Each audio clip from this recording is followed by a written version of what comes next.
Hey there, Average Joes. This is The Eternal Struggle. I'm your average host, Jaymang. Today, I'm joined by my taller than average co-host, Tall Shark and Handsome. How you doing today, Shark? I'm doing pretty good. I just got back from dinner. I had some awesome Italian food, and about to do this podcast. How about Oh, you? sounds good, man. I'm doing well as well. I made some Tuscan chicken tonight, which was delicious.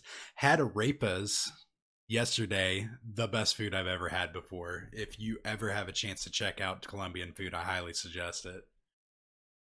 So, you, Gotcha. Well, yeah. So y'all may have noticed that we've gone through a name change. If you've listened to the first podcast, we were formally the Eternal Plebcast. But now we've changed over to the Eternal Struggle. Why don't you let us know why we did that, Shark? so we swapped our name from the Eternal Plebcast to the Eternal Struggle because apparently in other countries other than the United States, the word pleb has some very negative connotations to it. I mean, we kind of meant it as like kind of like the average Joe, the everyday player, whereas in I believe in the UK, it's a little bit more derogatory than that. So rather than have that be a problem in the future or anything, we just swapped over. We actually did a poll in my Discord where we where we thought up just a million names and had everybody vote, and this was the winner by a landslide: the Eternal Struggle. Yeah, and frankly, I like it a lot more, to be honest. That the Mhm. Eternal Plebcast was kind of just a off the cuff decision that we had made. So Yeah, I'm satisfied. yeah, me too. And now that we've changed the name, why don't we talk about our weeks in Eternal? How did you do this week? Yeah. So today overall, or I'm sorry, this week overall went fairly all right. I played leading up to the ECQ a lot of FJS control. So basically the FJS lists that are pretty stock with harsh rules. I was doing quite well in ladder, but unfortunately in the ECQ, I stopped playing at 11 and 10. I was 8 and 2 after 10 games, and then just went on a tremendous loss streak. Oh, Yeah, it happens. I got a little tilted there, had to take a break, and I played about half of my run on Friday, and then got up on Saturday and probably played a total of like five more games. Once I hit 10 losses and still had like seven games to play, I just stopped playing. yeah, yeah, and that's something that we'll be talking about later today too. Is the whole tilt factor of everything and how to recognize it and deal with it or whatever. And Um, then after I dropped out of that, I started playing some decks that I hadn't crafted before because I had a bunch of Shiftstone, and that's going pretty well. I've been playing Chains, which is a very fun deck. Can be a little draw dependent. So, how was your week in Eternal? my week was pretty busy. Usually, when I'm at work, I can't really play a ranked game because I'm like answering phones and stuff like that. So I don't have the 15 or so minutes to devote to playing a game. So I play a lot of ranked. I play a lot of Gauntlet and Forge, and I had an interesting Forge deck this week where I had Shinigane Forge and Golem Press Oh, okay. and three Bear Arms. So needless to say, that deck went 7-0. I mean, as most Forge decks do, but Forge games do. But that was an interesting combination of cards that I'd never really thought of together. But as for ranked play, I was doing I was playing more Blitz. I love my Blitz decks, you know. Mm. However, I kept running into Vara on the ladder, and Vara is just the worst thing for us to see if we Uh, don't have our permafrost or like any way to get through it or around it or over it. And so I got a little I also got a little tilted, but one of my buddies, this was I think this was on Saturday after the ECQ. Days Undoing, you may know him from the team draft chaff. He'll be in the draft channel, helping you guys out in the Eternal Discord. But he sent me a list, Isomorphics list, actually, the Reanimator list, and it was super super fun. Even if I didn't win like every game, it was still super fun. I love that kind of deck. Yeah, we will definitely be revisiting that deck. Actually, not too long from now. I just Hmm. quickly wanted to go over for the listeners what topics we're going to be covering.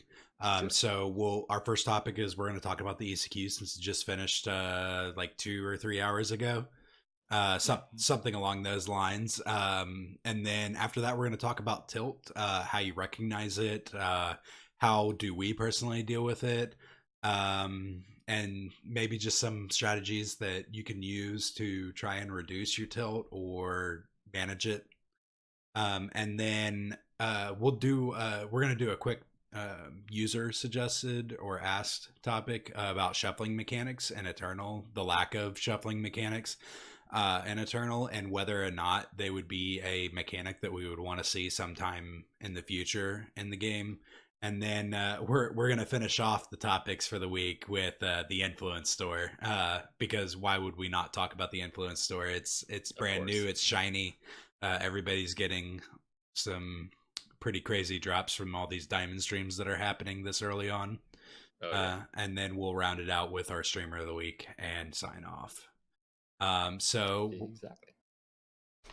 so we'll go ahead and jump into the ECQ. So first off, the first thing we're going to talk about is the breakdown of the top 64.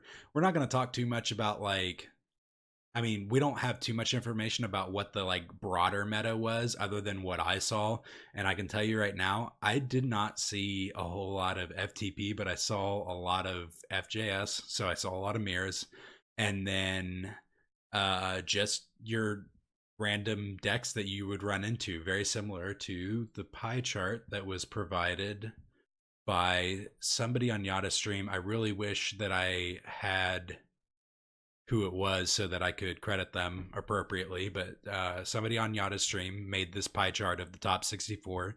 And obviously, the first thing that sticks out to me is how roughly half of the meta was FJS and FTP, which are two like mortal enemy decks. I am personally shocked that FTP represented this much of the meta. What about yourself? I can kind of see the peak stack coming into that hard in the meta here, just because FJS has been such a huge target because it's all over the meta. And peak stacks really do well against FJS, Mm-hmm. but then they have a much worse game against kind of the rest of the format. So, maybe this was a bunch of people trying to metagame a little bit. Maybe it was due to the fact that it was Sunnyvale and Grimfan who were talking about the Genev 8 merchant lists, and they've got that huge Friends of Eternal community, Mm. which is open to like anybody that wants to join it. That could be also the reason for its popularity. I'm not sure. What about you? Actually, that's a good point. I hadn't even thought about how the Friends of Eternal group. It's very possible that a good chunk of these players are involved with them, because I know from my experience playing FTP leading up to the ECQ, like I was doing terrible with this deck, and I love this deck. This is the deck that I top 64 the last ECQ with. But it's made some changes. I actually think that the going up to 8 smugglers was a very interesting idea that I need to test out for myself, because I was still trying to figure out what 4 of I wanted to fit into the deck, and none of them really felt like they worked out very well for me. But I also felt that this was a very risky deck to try and bring into this meta, because FJS, while still very popular, was not as popular pre as it was pre-nerf, because the pre-nerf FJS was just de facto like, if you're not playing this deck or a deck that beats this deck, what are you doing? Like, Yeah, that entire green half there would have just been all FJS. yeah, exactly. And we saw that on the last pie chart. For those who are listening, I do realize that there's audio only listeners. Genev peaks, which are FTP peaks, made up 28% of the meta, which is still a pretty large chunk of the meta, even by Magic terms or like Magic standard terms. That's a pretty large percentage.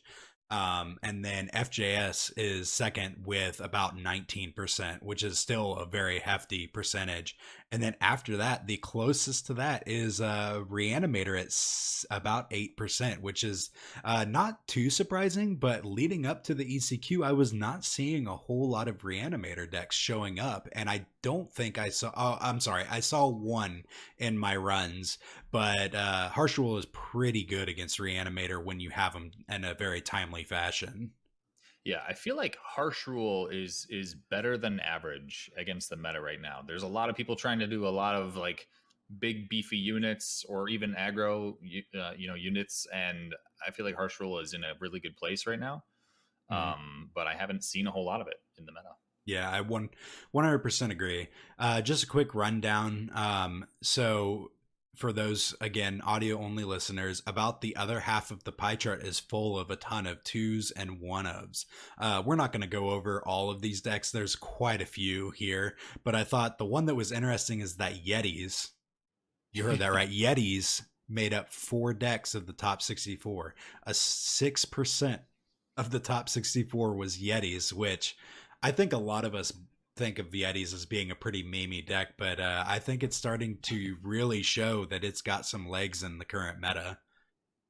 Yeah, it's definitely interesting, and it's also like we said last week, due to content creator influence here.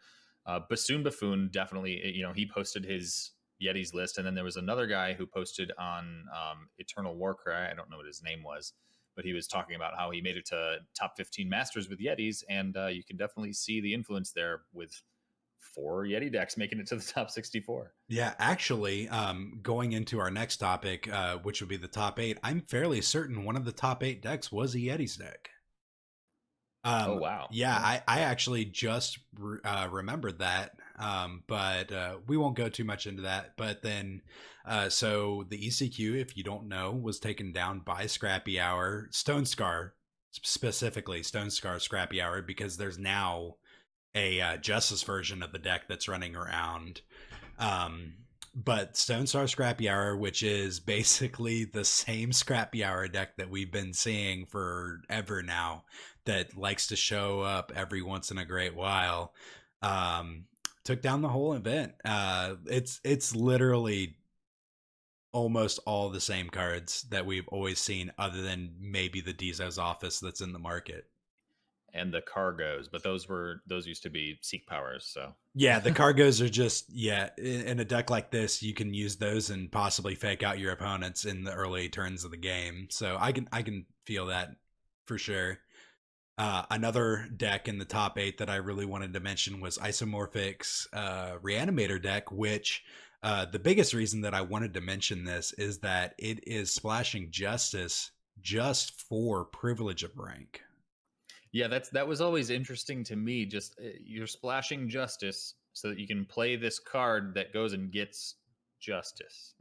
It sounds like it doesn't make any sense, but in this reanimator deck, when you discard privilege of rank, which this deck is trying to just draw cards and discard cards, privilege of rank in when you discard it or it gets milled off the top of your library, you get to go and get 2 justice sigils. So not only does it keep your power going, it also keeps your hand full so you can draw and discard more cards. Yeah, it's brilliant. It's such a brilliant tech. Like, I wonder, do we know, is this like Isomorphic's idea, or did he get this from somewhere else? No, I believe Isomorphic created it, and because Days Undoing showed it to me when I was on my stream, and he was like, "Yeah, this is Isomorphic's deck. Don't name it after me." So, Oh yeah, this is absolutely brilliant. Like, I love seeing little innovations like this, that and a deck like this, Privilege of Rank, just slots in so well, and you just get that extra power, and it's just like a little card advantage engine, as well as making sure that you hit your power drops. Love it. yeah, because he's got 1, 2, 3, 4, 5, 6, 7, 8, 9, 10, 11, 12, 13, 14, 15, 16, 17, 18 ways of discarding cards. Yeah. Um, and also for merchants, where he can technically get rid of other cards but not really discard them. So having a way to kind of refill your hand when you're just draw a card, discard a card is super super good for a reanimator deck like this. Yeah, this is a really neat deck. I definitely like, this is one of those decks that I think I want to check out eventually. Yeah, I feel like the only thing it's missing is kind of like a silver bullet toolbox, which is a term from back in Magic the Gathering days. Just like one of units that would be good in random situations, like Snow Crush Animist would probably go in this deck. It looks like there's three big units that are trying to be reanimated here. We've got the Vara, we've got Azendel, which goes and gets two other units back, and then Black Sky Harbinger. And those are all super good. But sometimes I found myself wishing I had, just a way to clear their board and swing in. Mhm. And so maybe just like one Black Sky Harbinger out and one Snow Crush Animist in, or maybe one Azendel out, one Snow Crush Animist in. I don't know. That's interesting. I actually think that you could possibly work in a smuggler into this list, but the problem with that is the game only the game only has so many reanimation spells in it, and grasping at shadows is the only one that would fit into a deck like this.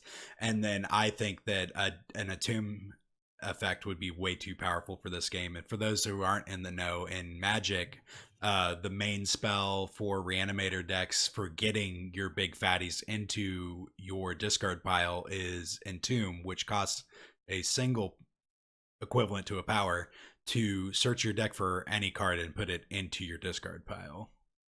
Yeah, and put into your void there. And I do think that it would be interesting to see what a black merchant would do to this deck, but I think that Carandon Merchant is just much more important. It's important to have 7 copies of Grasping at Shadows. You've got the 3 in the main and the 1 in the market, and if you went to a black market, you wouldn't be able to get the Grasping at Shadows from the market, so it just wouldn't. I feel like it might dilute the deck a little bit.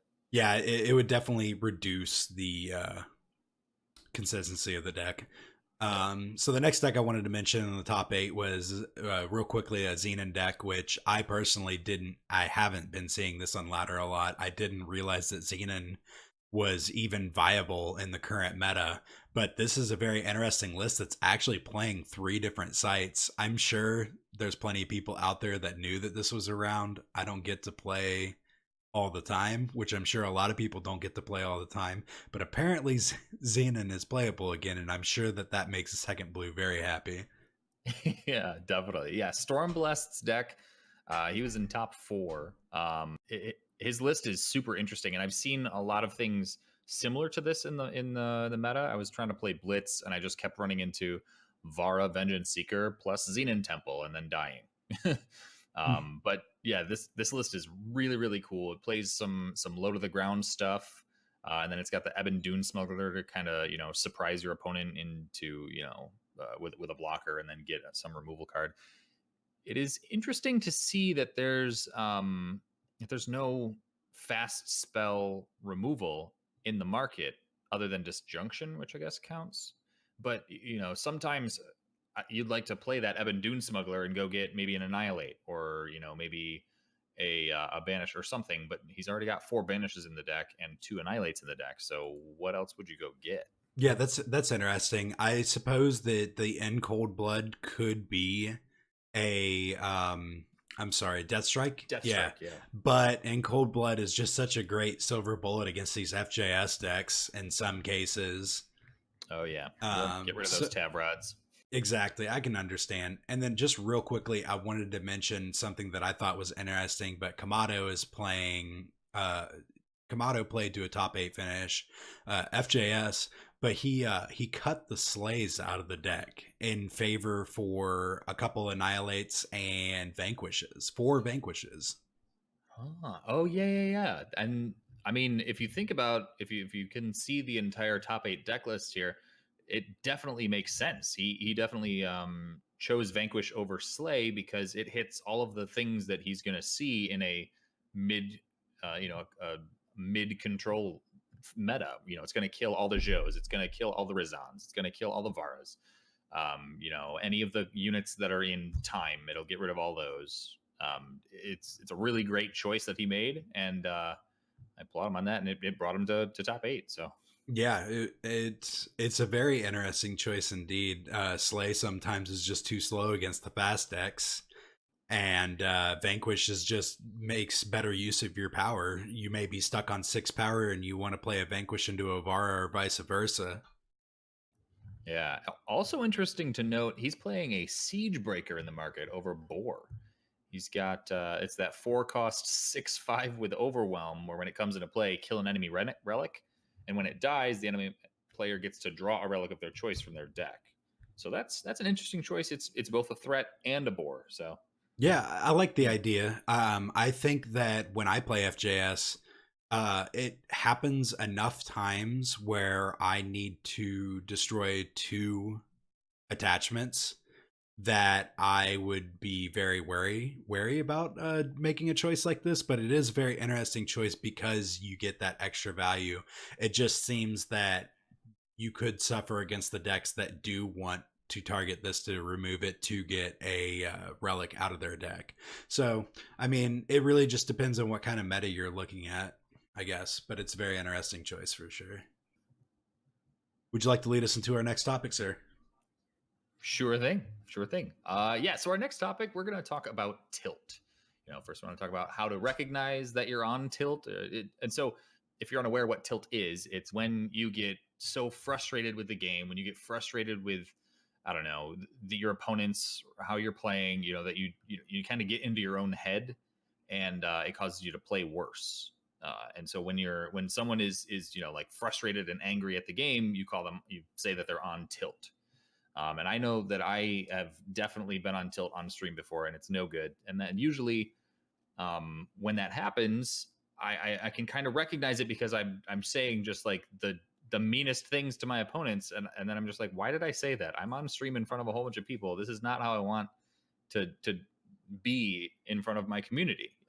And so I'll usually either change decks or I'll change formats. Like I'll go and do a draft, or I'll go and work on my sealed deck, or I'll ask um my chat if they have any decks that I should play, and then it kind of it's not really on me. It's not my gameplay. It's more like, hey, this list is fun, but it may not be the best, but it kind of helps dissipate the frustration for It me. resets you. Mm-hmm. Yeah. Exactly. How about you? How do you deal with tilt? So a lot of the times, since I don't stream, I stream very rarely. I think that it's definitely there's different strategies to dealing with it when you're both on and off stream. Because when you're on stream, depending on the kind of streamer you are, some viewers find tilting funny. So sometimes streamers will just write out that tilt. I know that back when I used to stream other games more often, and I know that I've done it at least once while streaming Eternal, I've gotten very frustrated and just shut off the stream, mostly because I haven't really built a community for myself. But I think that it's really important to realize when you're starting to tilt, because that the first step to trying to fix your tilt is knowing and realizing that um, the way that you are currently acting is only going to both hurt your play and also you're just not going to have a good time, because you don't really feel rewarded when you're doing well, and then when you're doing poorly you just feel like the world is out to get you or what have you. Yeah, totally. So that's the first indication is when you feel like you're not really enjoying yourself even when you're winning, because or you feel like you're winning because you deserve to win. It's kind of hard to explain that feeling where it's just like, oh well, I deserve this win even though you like top decked a really good card. Right. Yeah. It feels like, well, I've been doing so poorly. I guess I deserve this win. Now let's play another game. And then if you don't win that one, you get harder tilted. If you win that one, you're still like, well, okay, I guess I deserve that one too. Yeah, I can definitely see what you're talking about there. Mm. So in order to deal with it, so like if I'm just with myself and I'm getting tilted, sometimes I'll once I realize that I am tilted, I'll get up, walk around the house, or I will take a break from the game. Is probably the most common response to my tilt. Is I will get off and play something else, whether it be a platformer game like Dead Cells Oh yeah. or I'll go and read Reddit or do some sort of relaxing activity, which is like my main course of action. Another one that's been happening actually recently is kind of like having a tilt buddy. So like sometimes when I'm tilted, I like to post in Discord about my whatever I'm frustrated about. And lately I feel like The Rock and I have kind of become tilt buddies because when he gets tilted and he's posting on Discord, I kind of like am there to tell him that, hey, take a break or whatever. And he's been doing the same for me. And it's actually been really helpful. Wait. Hang on. You know Dwayne The Rock Johnson? No, I mean, TGP's very own The Rock. The Rock, yes. No, that was just a joke. But yeah, The Rock is a super cool dude. He's actually our producer and tournament organizer for the ECL tournaments, the Eternal Community League champion. Yeah, Eternal Community League. I don't even play in it, and I know. Yeah. But yeah, him and I have kind of sort of become tilt buddies, and that is been more helpful than trying to deal with it myself. I think is that once he recognizes that I'm on tilt, and like I know I'm on tilt, but I'm still playing games because sometimes, I mean, that's what tilt will do to you. Yeah, it's like I need to win a game. I need to win my day. Like even I've been tilted trying to get to my daily win. Like it can happen for no reason. It can happen, as quick as just like I had this game that they stabilized it one life. Like that's so frustrating if you're an aggro deck.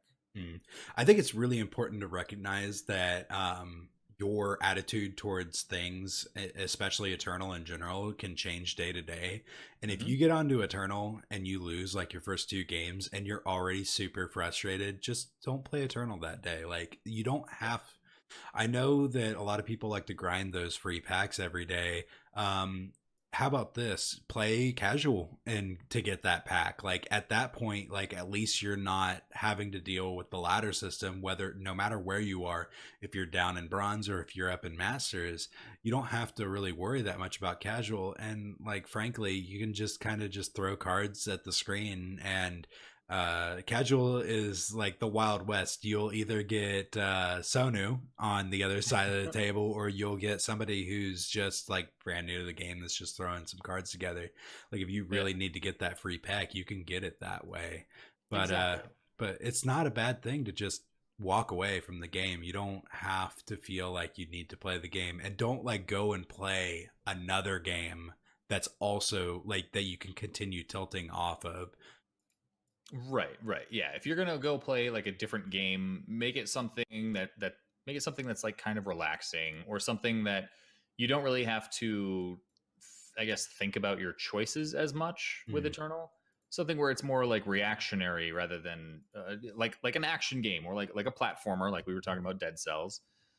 Whereas if you're gonna stop playing Eternal and go play Magic, it's the same. It's almost the same thing. It's like another card game where you have to do you can get run over the same way and be tilted the exact same way.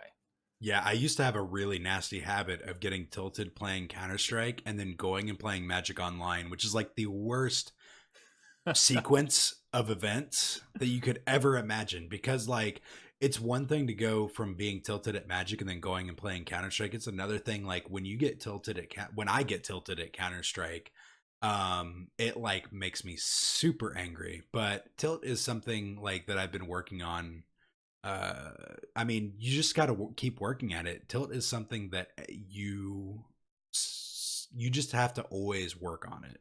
I think that people think that just one day they can get rid of the tilt and be done with it forever. I've gone through periods of time where I don't tilt for months, but then I go through like a 2 week period where I'm just getting tilted every time I play a game. Just walk away, do something different. Like that's really the best course of action. Get a tilt buddy is my suggestion.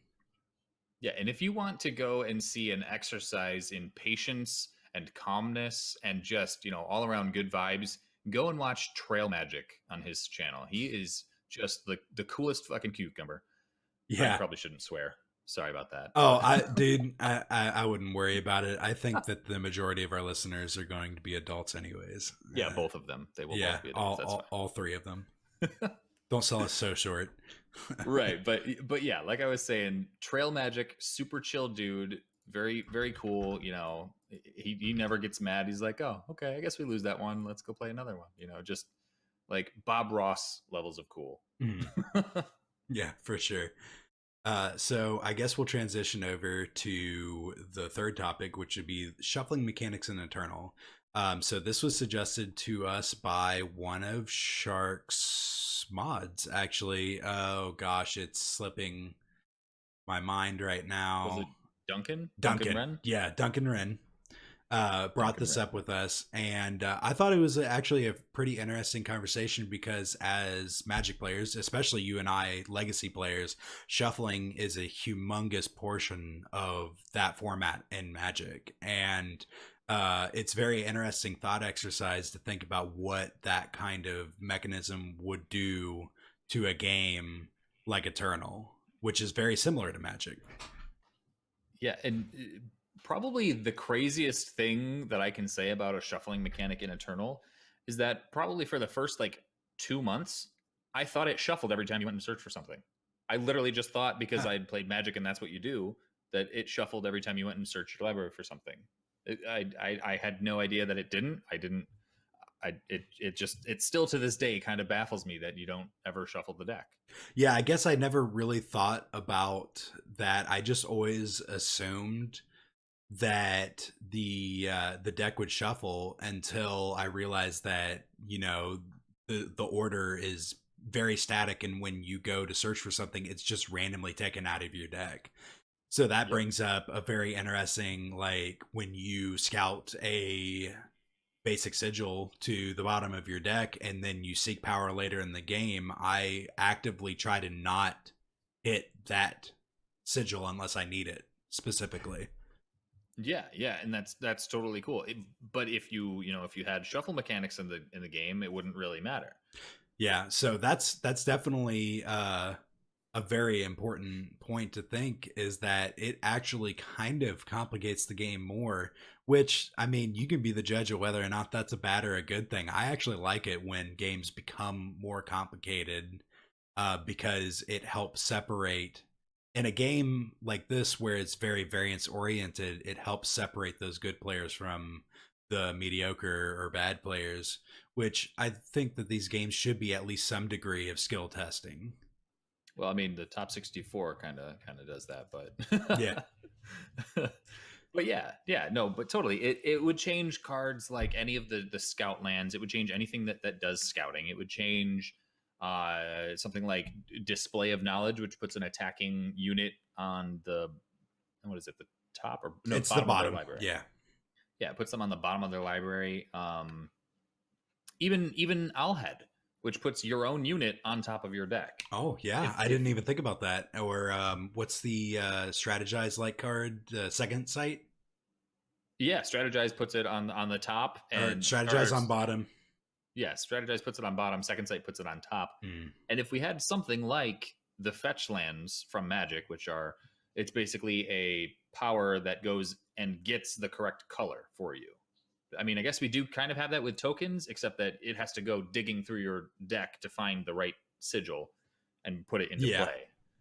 And then it shuffles the deck. Mm. And if we had something like that was free like a power, it would just completely change the landscape of the game, I think. Yeah, it would actually have some very large adjustments to the game. It would make certain cards a lot more powerful, and other cards require more planning and remembering that you either put a card on the top or the bottom of your deck. I actually think it's really interesting with your mention of display of knowledge.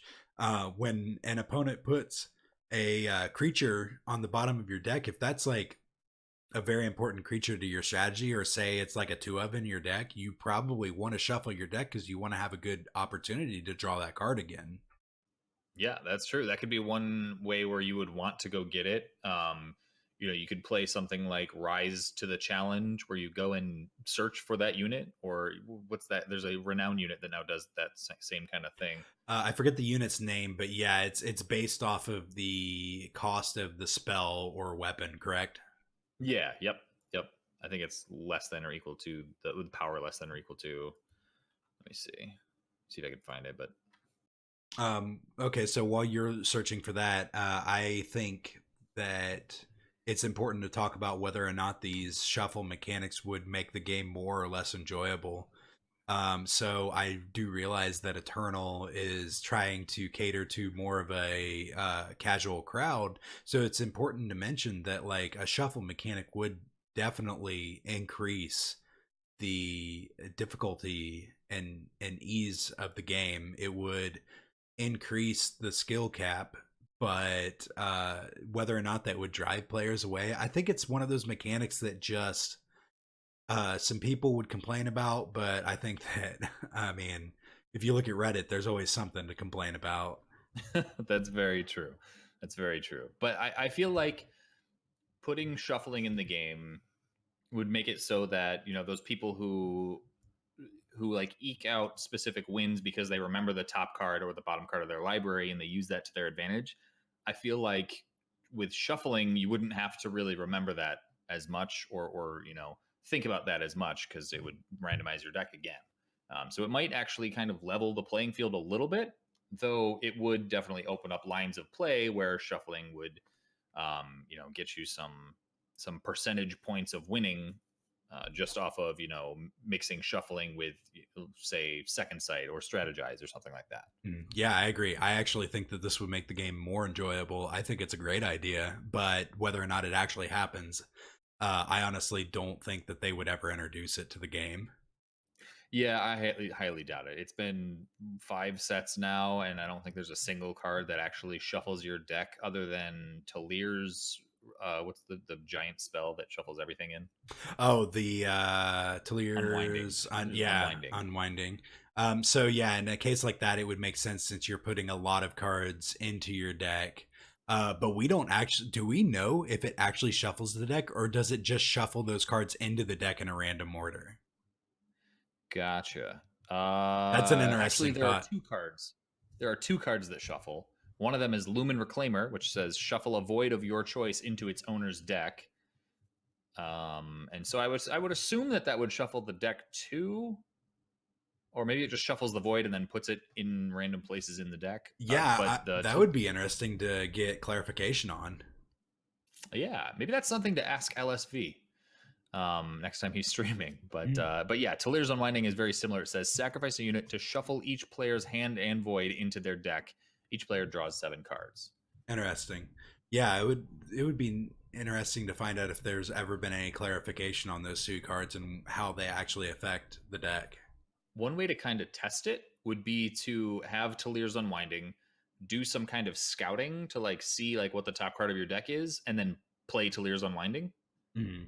Then like draw 7 Interesting. cards, and if that top card is the card that was there before, then that it doesn't actually shuffle it, or it's one of the cards that was in your void. That kind of thing. I mean, we could test that if just like you and me, and you don't play any cards, I only play Talir's Unwinding, and we check it out by using crests and stuff. That would be an interesting way to test that. Yeah, that would be an interesting idea. Maybe we'll check that out sometime. Yeah. So the last bullet point I wanted to mention on this topic is whether or not we actually feel like it fits the landscape of the game. I think that the way that they've been designing cards from the beginning and up to this point, it makes it so that it doesn't necessarily fit, but it would change how some cards interact. And I actually think that it would make them more interesting cards.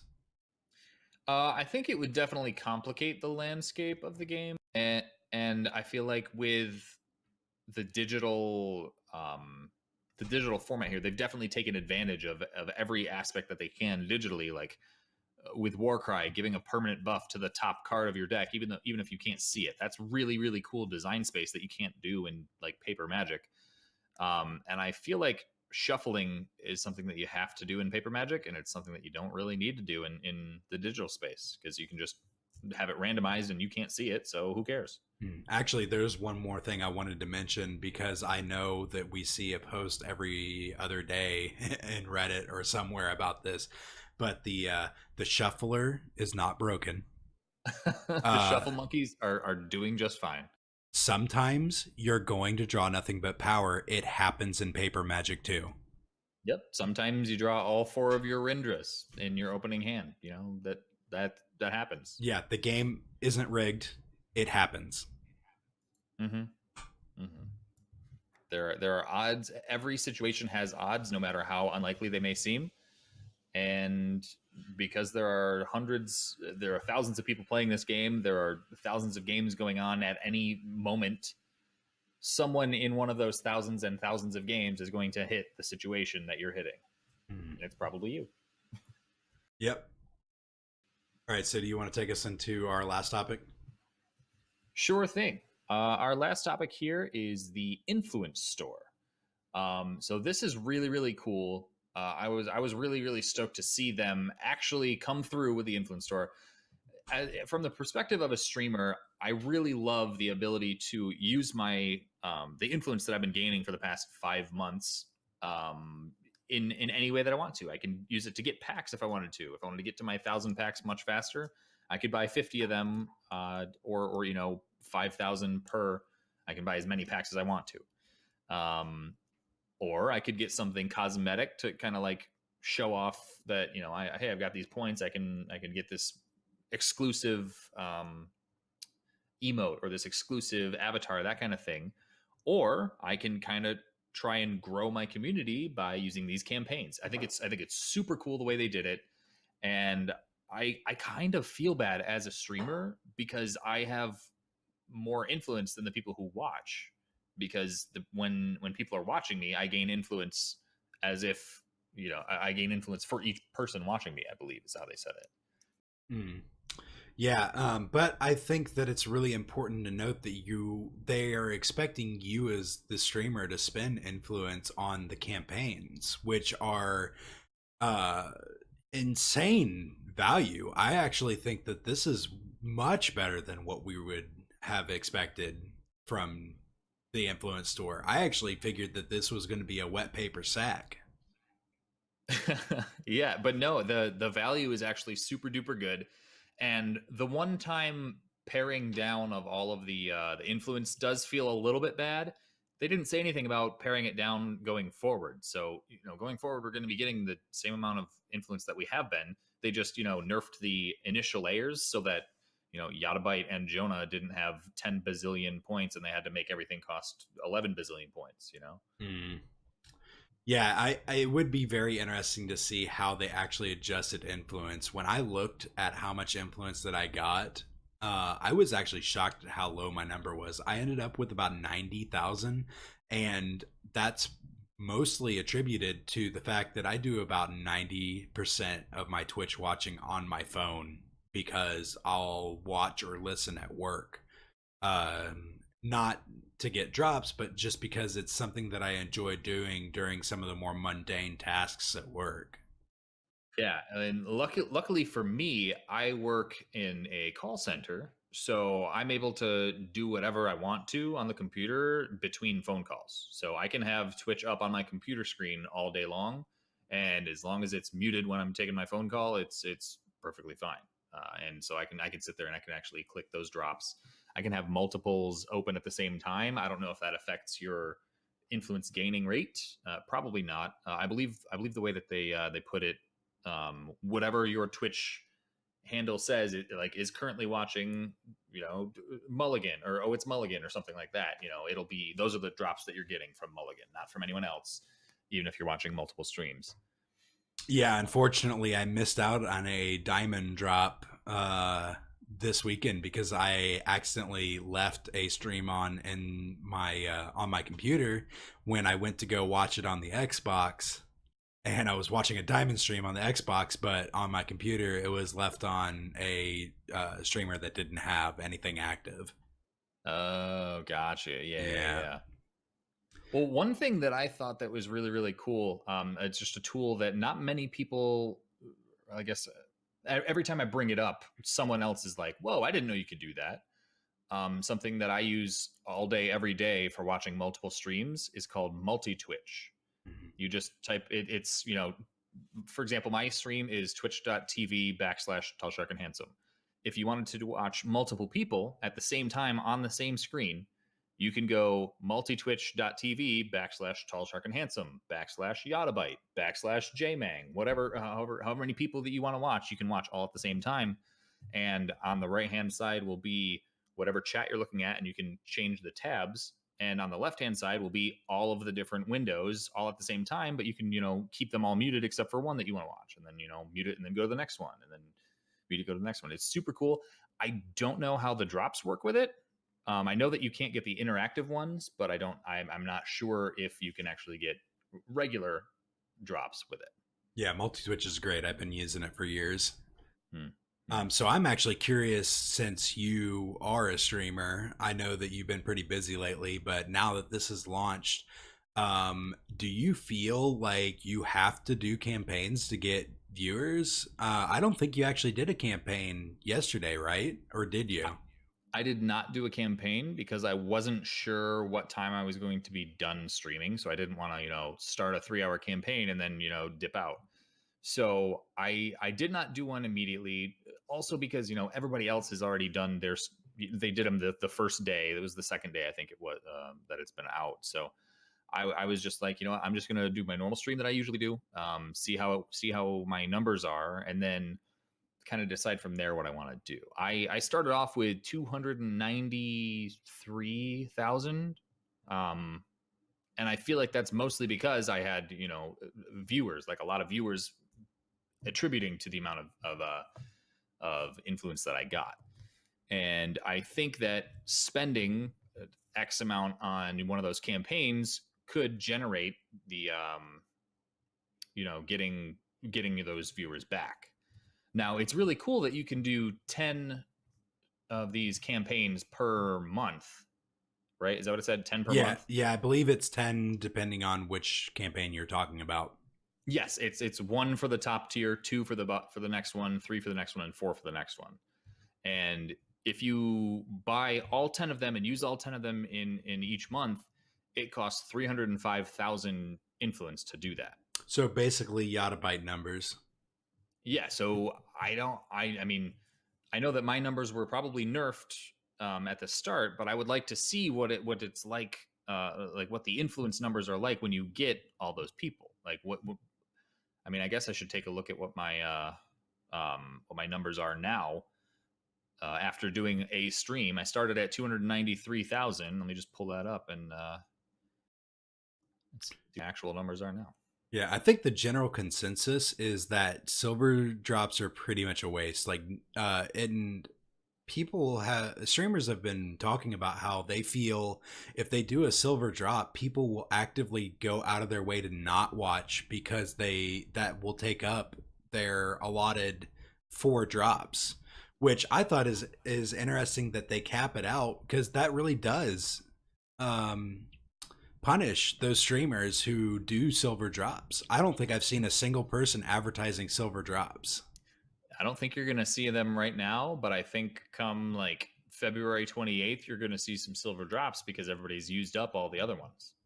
No, that totally makes sense. I definitely think with the smaller community, that's very possible. But if there was ever to be any growth in the community, it's very possible that silver drops just won't be very popular. But that's an interesting take on it, because from what I've been hearing from the various streams I've been watching, people seem to think that the silver drops just are, you got to avoid them at all costs. I wholeheartedly agree, but when you only have the ability to do 1 diamond and 2 gold drops per month, having 3 silver drops is going to be what you're going to see later on in the month, unless people are like the diamonds and golds for later. Now it is really strange to me how they. So just to give a rundown for those of you who haven't been following up with how exactly it works. Every day you get 4 wooden drops. No matter what you're watching, you'll get up to 4 drops that are just wooden level. They'll be like premium commons or uncommons, or like a regular rare at max. Like that's what you get for watching Twitch now. You can get up to 2 drops from bronze tier. You can, if you're watching someone with a bronze tier campaign, you can get up to 2 drops from silver, up to 2 drops from gold, up to 2 drops from diamond. However, you can only get 4 drops total between silver, gold, and diamond. So you can get 2 diamonds and then 1 gold and 1 silver. You can get 1 diamond, 2 gold, and 1 silver, but you can still get your 2 bronze and you can still get your 4 wood. So you can get a total of 10 drops per day maximum. And I think that was kind of unclear for some people. So I'm happy to kind of explain that a little bit there. Yeah, it was definitely very unclear at first. There was a lot of information out there that was incorrect early on. I feel like why not just make it 2 for each tier? It's so much more complicated the other way, and it makes silver drops useless. Like, it makes them the ones that nobody wants to watch. Yeah, exactly. I was under the impression that it was 2 drops per campaign per streamer every day early on, but then they came out and said it was 4 capped, and then that can feel like a punishing mechanic if your viewers are just tuning in to get drops. Now, we can make the argument that if people are coming to watch you just to get drops then and not interact in your chat, that's not really a contributor to your community, but it's still a number that shows up that increases your reach. So I can understand both sides of the coin. Like, I can understand they don't want to give out too much free value, because then that reduces the amount of money that people are willing to put into the game. And I can understand the frustration from streamers feeling like they're being punished because they can only do so many campaigns, and then it's almost like trying to share this small community of like about 1,500 viewers on average, based on whoever is doing drops at any given moment. Yeah, yep, that totally makes sense. Yesterday, I mean, even without having any campaign going on, I ended up I think upwards of like 250 people, which is pretty good for the Eternal community. I mean, right now numbers are kind of inflated because of these drops, but I mean, I don't know, 250 seems to be about my sweet spot where I end up most nights. And I went from 293,000 influence to now I have 301,000 influence. What was your starting again? Starting was 293, and I'm at 301.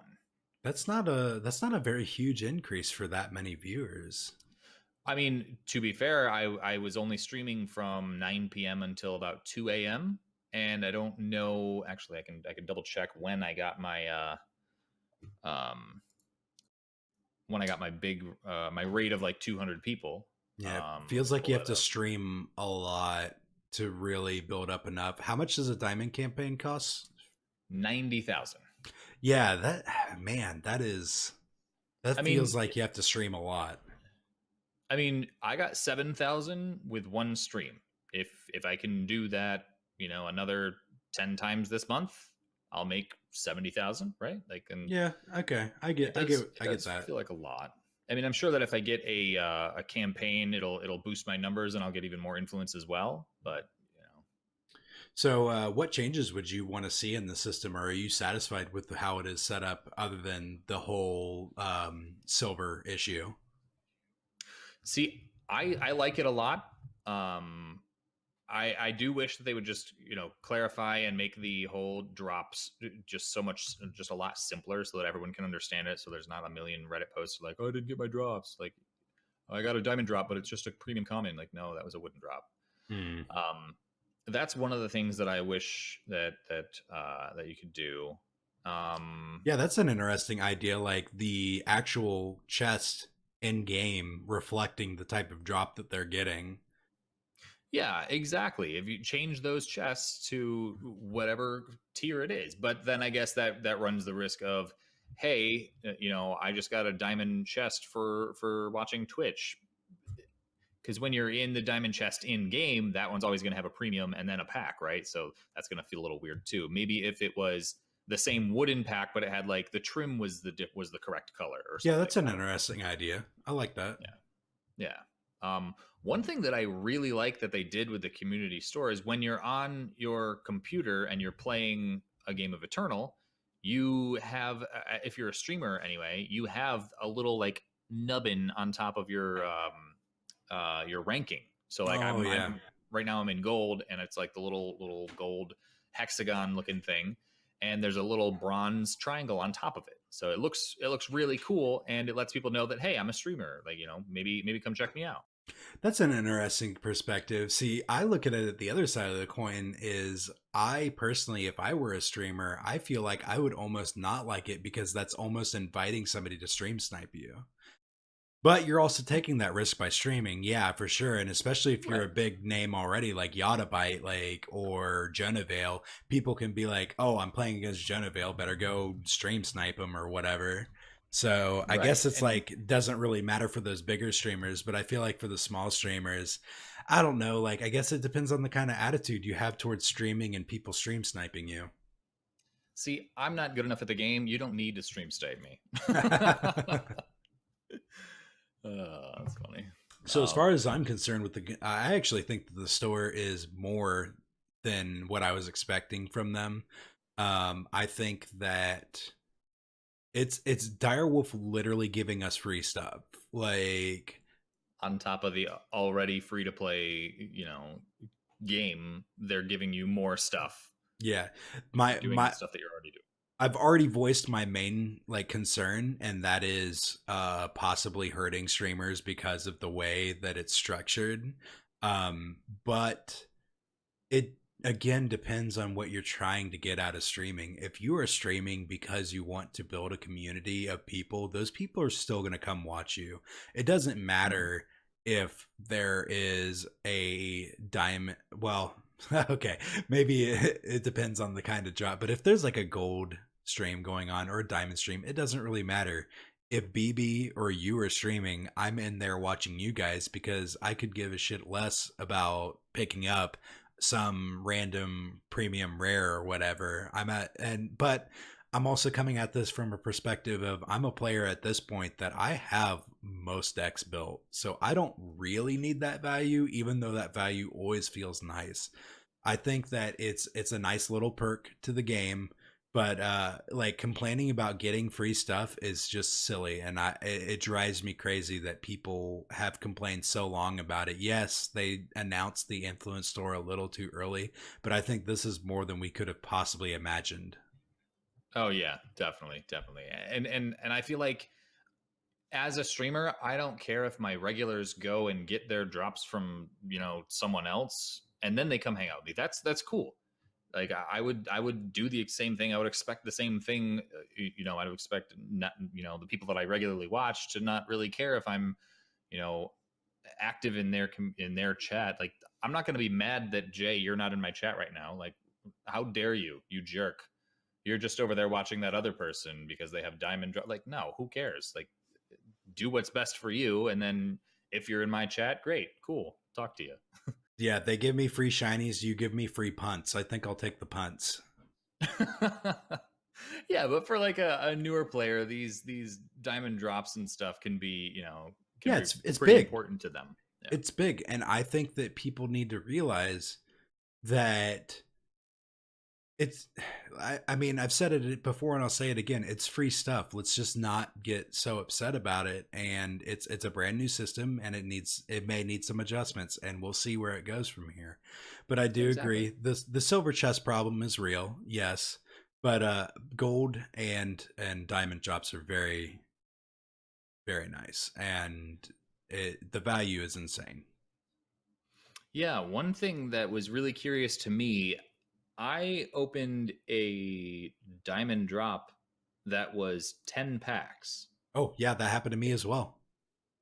Yeah, it was 3, 4, and 3 of the first 3 sets, and I didn't know that that was available. Maybe it was 2 of my diamond drops put together. I don't know, but it was 3 chests, one for each of the types of packs, and it was just 10 packs. And I wasn't paying enough attention to notice if it counted as one drop, or if it was both my drops at the same time. I wasn't paying enough attention, but if I see that again, I'll definitely pay more attention. Yeah, I am not quite sure. Yeah, I was pretty sure that wasn't possible. But yeah, I would love to hear what other people's opinions on this topic are. I know that there are a ton of opinions on this out there. I'd love to hear what kind of changes people would like to see in the influence store, or if you're satisfied with the influence store, you don't have to be quiet about it. Like, let us know that you agree that this is actually very good for the community, and at most needs like some minor tweaks. Yeah, I love it. I think it's great. I think people on Reddit will complain no matter what. And I think that the people on Reddit who are complaining are those people who are expecting to get more free stuff because they're complaining. And, Yeah. If that's the reason you're playing Eternal, why are you playing Eternal? Yeah, right? Eternal is already the most free to play CCG on the market as far as I know, and if it isn't, then that other game is probably not making money. Yep, exactly. So let's go into our streamer of our week. So because you had mentioned him earlier during our tilt discussion, I actually would love to give a shout out to Trail Magic. I don't watch him very often, but he is 100% positive vibes all the time. He seems to be very relaxed, and I think he's a very good influencer for a good positive attitude to have while playing card games. Definitely. Trail Magic is super chill. Sometimes he'll play some music. The first time I went in there, he was like, "Oh, TallSharkandHandsome, what's going on? Yeah, my wife and I watched your stream the other day." Like, what? I hadn't really known that guy before, but That's actually pretty cool. Yeah, it was very cool. He's super cool. He's got huge quality to his stream. His camera quality is amazing. He like, it looks like an HD movie. And he's got great sound quality. He's super interactive. He's always looking at chat. Yeah, he is always talking to chat. So if you enjoy a streamer that interacts with the chat and is literally never angry about anything, I strongly recommend going over and checking out Trail Magic. Yeah, definitely. See what all that magic's about. Yeah, for sure.